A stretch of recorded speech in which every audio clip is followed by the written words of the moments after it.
everyone, I'm Christy-lyn. In my last video, we talked about don't fall into this trap as a self-taught harpist. And we went through the story that happens to a lot of people where you've been trying a piece, you've been really excited about it and practicing really hard, but you're just not seeing the progress that you were hoping for, and you end up becoming really frustrated and discouraged because you put in all that practice and it's just not working. So we talked in that video about how to figure out whether the possible reason for that might be that the piece is actually too difficult for you at your current skill level.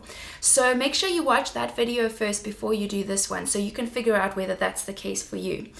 So then we need to look at slightly easier pieces, and the problem with that is many easy pieces on the harp are a little bit boring, not that satisfying to play, and don't use up that much range of the harp. So today I'm very excited to take you step by step through a piece that I've written for the harp, and it's an easy piece called Breath of Air. It's really beautiful, but it's not that complicated to play. So we're going to be building on skills that we learned in a previous tutorial video where we learned a piece called Sailing on a Lake, and that video is called Common Mistakes of Self-Taught Harpists. So make sure that you've watched that video first and learned that piece before you learn this one, because we're really building on those skills. We're just adding hand over hand, where we're crossing over a little bit so we can use a little more of the harp. And of course the piece sounds a little bit different. But these two pieces are not suited for first harp pieces or those who are learning the harp for the very first time. If you've just started learning the harp, I suggest that you do a little search on YouTube for first harp lesson videos and spend a little bit of time really working on those basic foundations before you work on these two pieces that I've taught in these tutorials. Now, I just wanted to show you what we're going to be working on and what you need to have already achieved before you attempt this piece. You need to have done something where you're playing with 3 fingers. So usually we start with just the second finger on the harp, but in this piece we're going to be working with third finger, second finger, and the first finger. So we're going to be doing things like this.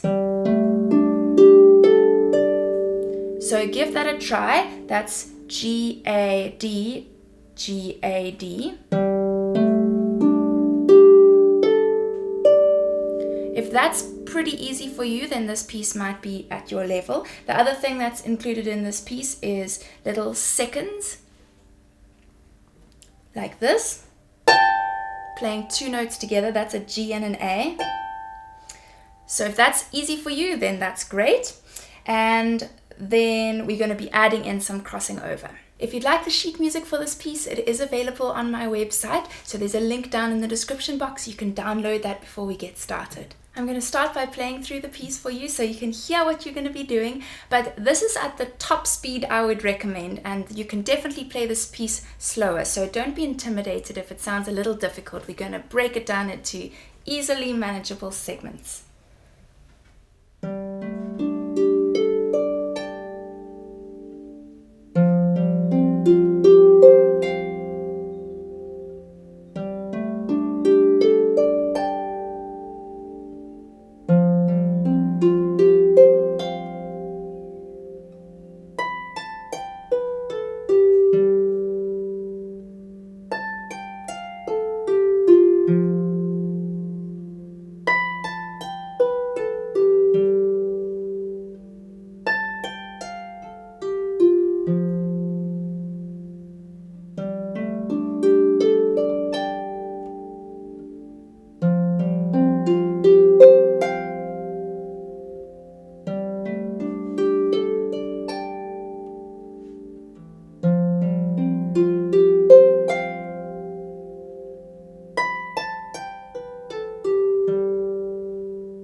So your harp needs to be tuned in C major.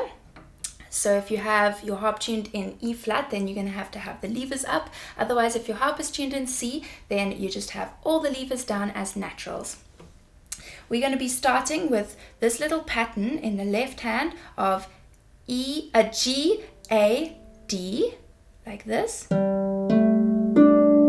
make sure as you're plucking each of those that they go directly into the palm of your hand. We're going to do the same thing with the right hand.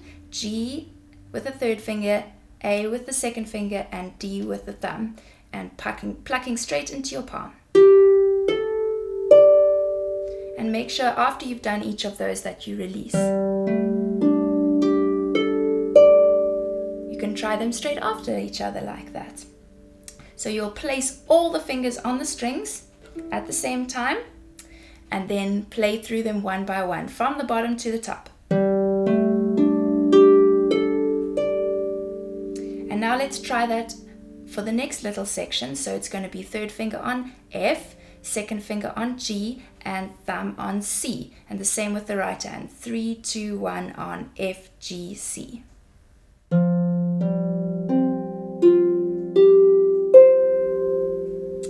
How's that feeling? You can practice that for a little longer, both of those, until you feel really comfortable with them before you move on to the next step.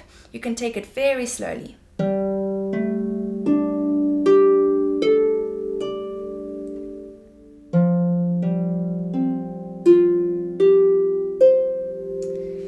Now you might be ready for crossing over your hand and playing this G and A on the top. So after we've played through both hands with the G, A, D, we're going to go and play the G and A in the right hand on the top here.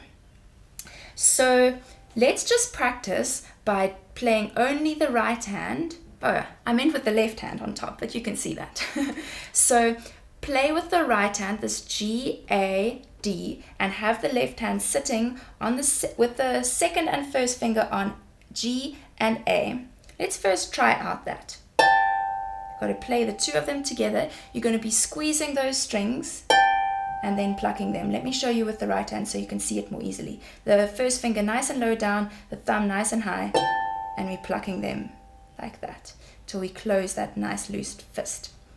Okay, so we're going to play the right hand here, and we're going to have this left hand waiting, and then you're going to play it straight afterwards. So it will sound like this. Let's try that again. So practice that a few times, and when you're comfortable with that, then try adding it on to that whole long section we did in the beginning. So we're going to play G, A, D in the left hand and G, A, D straight afterwards in the right hand. And while we're playing the right hand, we're going to move that left hand over to be ready to play that G and A. Make sure that you move that hand nice and quickly so that it's ready well before you need to play it. I'll show you. I moved it, and now I can pluck. So what we don't want to do is this.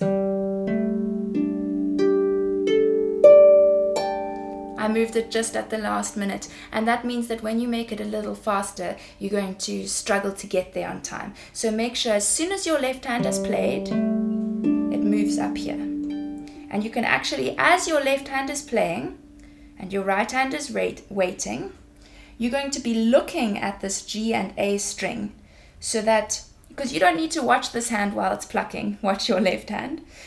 You can just pluck and be watching this A and G string here, ready to put your hand onto that, so that you can get there really quickly. You can practice that even without playing the right hand.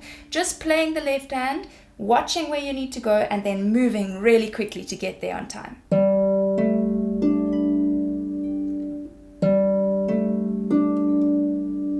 Okay, and then you can practice them in one long go.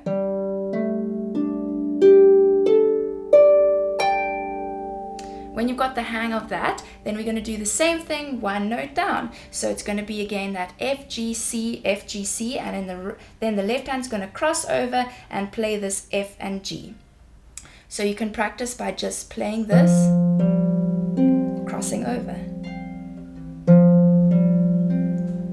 crossing over. And then you can try it while you're actually playing. Remember, you're going to be watching the F and G, ready to play that.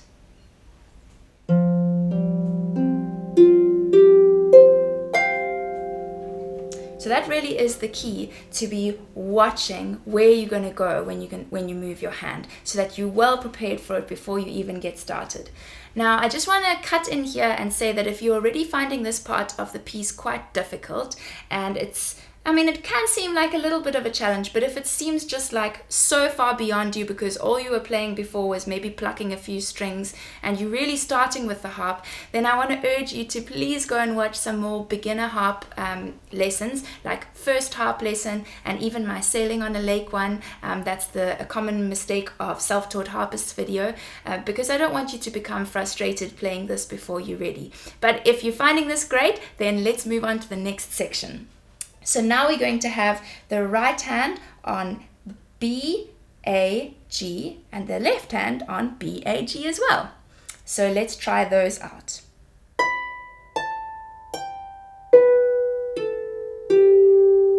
Now you try that a few times until you feel nice and comfortable with that.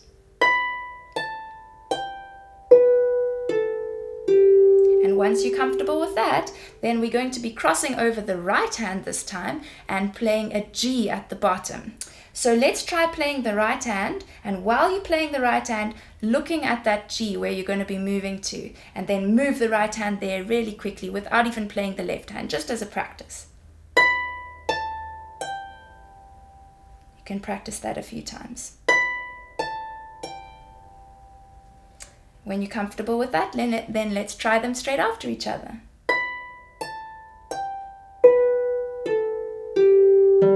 Oh, I didn't move very well that time. I kind of missed the note. So let's try it again.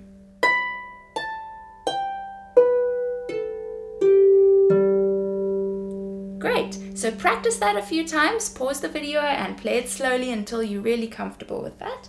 And then we're going to move down one, and we're going to be playing thumb on A, second finger on G, and third finger on F, and the same with the left hand an octave lower. And again, practice that until you feel comfortable, and then we're going to be moving the right hand down to the F below. Practice that a few times, just the moving. Oh, I touched the lower string. Ready. Okay, and then we can try the hands straight after each other.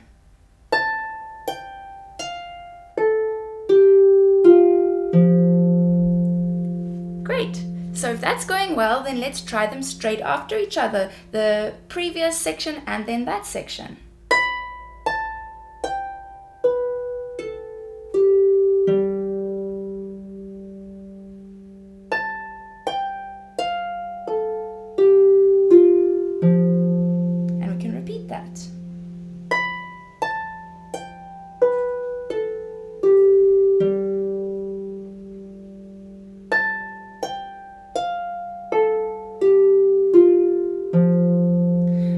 Basically done with the important parts of this piece. There's only one more part that we need to accomplish, and then I'll tell you about how they all come straight after each other, like what the order is and with all the repeats. So this last thing that we need to know how to do is we're going to play with the third finger on G, second finger on A, and thumb on D with both hands, and we're going to play this as a chord all at the same time. So you have to really get that feeling of squeezing the strings, have your thumb nice and high and your fingers pointing down, and then we squeeze them to the palm of our hand and make a nice big chord to end off with. So let's look at how we put all of this together. Firstly, the timing is very important. This piece is in 6/8, so it's 1, 2, 3, 4, 5, 6. 1, 2, 3, 4, 5, 6. So if you want to get a metronome going at 6/8, that would be helpful for practicing when you want to work on the tempo, because we have quite a long note at the end of every little phrase. So just like we did here, 3, 4, 5, 6, 1, 2, 3, 4, 5, 6. That's a nice long note there. Well, in this case, it's two notes, the A and the G. And this is happening throughout the piece. So you've got to have that rhythm going in your head, counting 1, 2, 3, 4, 5, 6 when you're playing those notes. so that when you play this top one, you can keep it for 6 counts, just the same as that previous measure. So let me count with you, and we'll do this section and repeat it. 1, 2, 3, 4, 5, 6. 1, 2, 3, 4, 5, 6. 1, 2, 3, 4, 5, 6. 1, 2, 3, 4, 5, 6. 1,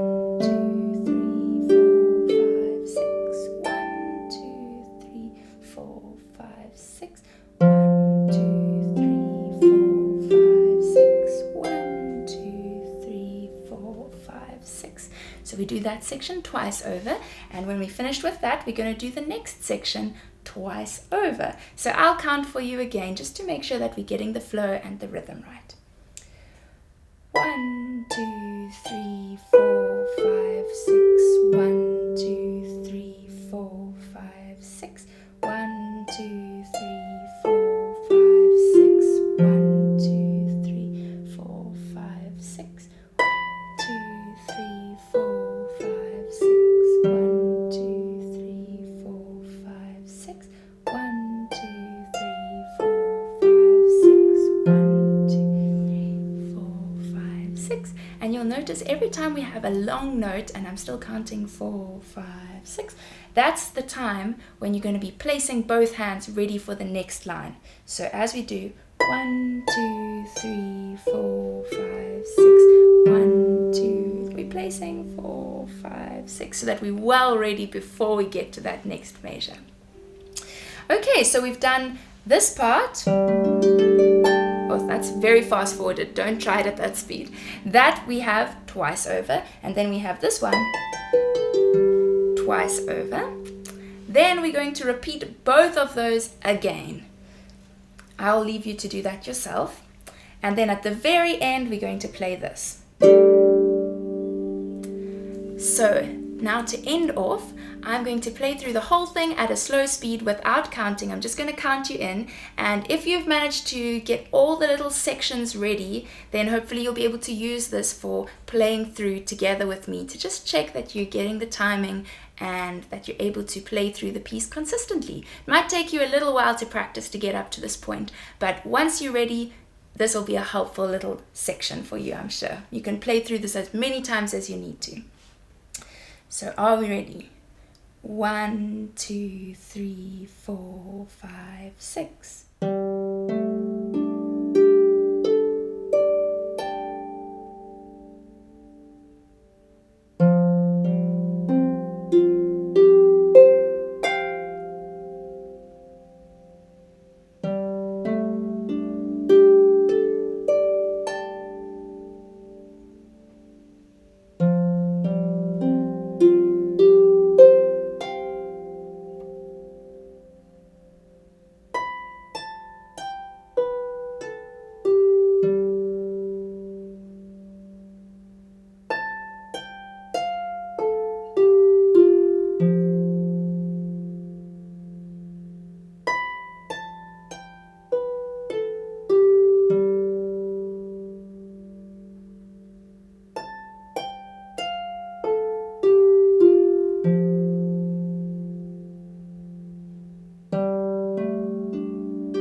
I hope you did well. Well done for attempting that, and with a little bit of practice, I'm sure it's going to work up to the speed that I played at the beginning, and it's going to be such a fun piece to play for your friends and family, and just for you to enjoy, relax and enjoy that beautiful sound of your harp. So if you enjoyed learning from me in this tutorial, I have really great news for you. I have Skype teaching slots available. Maybe one of them could be you. It's really helpful to have the support and feedback of a teacher, that they can take you step by step through learning the harp, that you don't have to be constantly second guessing what's the appropriate next step for you. So I'd love to be a part of that process with you. So if you're interested in Skype lessons, please send me an email and we'll set up a consultation to check out whether we're the right fit for student and teacher. I'm waiting to hear from you, and I hope that you can be one of my harp Skype students. I'll talk to you soon. Bye!